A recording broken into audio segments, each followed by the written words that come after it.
Selamat siang, nama saya Jerry Gabriel, absen 17. Hari ini saya akan menjelaskan tentang globalisasi dan kebudayaan sebagai tugas remedial antropologi. Selamat menyaksikan.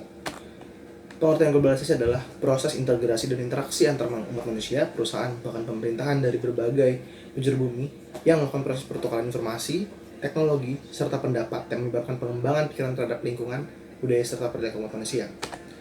Kemudian, ciri-ciri globalisasi. Ciri-ciri yang pertama adalah kemajuan teknologi yang sangat cepat. Kedua, pertukaran informasi yang sangat cepat. Contohnya kita bisa dapat mudah mengetahui informasi dari luar melalui media cetak ataupun media elektronik. Ketiga, perubahan dalam perilaku dan sikap manusia. Keempat, adanya kebudayaan dan cara hidup baru. Kelima, adanya peningkatan masalah sosial. Kita tahu semua itu hampir terjadi di kehidupan kita. Kemudian, teori globalisasi. Ada teori globalis, teori individu, teori tradisional, dan teori transformalis.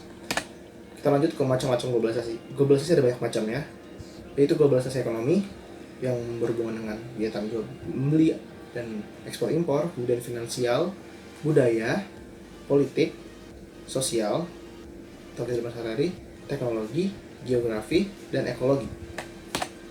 Kemudian manfaat positif dan negatifnya globalisasi.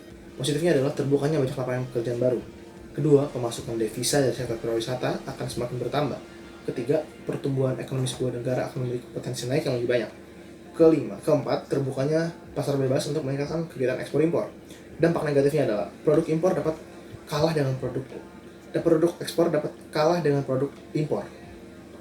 Kemudian, potensi terjadinya kondisi tidak stabil pada sektor keuangan akan semakin besar.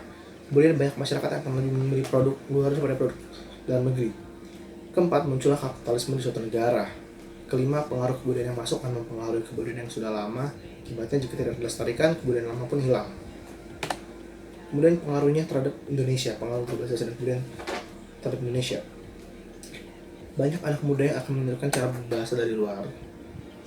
Kemudian cara berpakaian juga akan ditiru oleh banyak orang Indonesia, karena kita lihat bahwa sekarang sudah banyak orang yang menirukan cara bergaya bangsa-bangsa barat.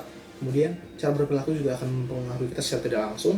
Keempat, kita akan menemukan hal baru dalam sistem kehidupan kita. Misalnya, kalau saat kita membeli sesuatu, kita hanya perlu menggunakan kartu. Kemudian saat kita ingin menabung, kita hanya perlu memasukkan kode atau lain-lainnya. Dan itu adalah pengaruh dari globalisasi di bidang mungkin teknologi dan informasi. Kemudian faktor pendorong globalisasi adalah masuknya perkembangan terhadap dunia teknologi, informasi, transportasi.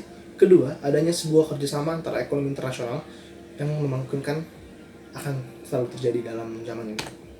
Kemudian cara mengurangi dampak buruk adalah membatasi diri dengan perubahan yang masuk, membangun kesadaran akan menjaga keselarasan sosial budaya, kemudian mengambil kebudayaan yang positif dan membuang jauh kebudayaan yang negatif. Keempat, mencintai kebudayaan kita dahulu baru mencintai kebudayaan yang ada. Jadi itu dulu. Terima kasih, mohon maaf jika ada kesalahan. Terima kasih.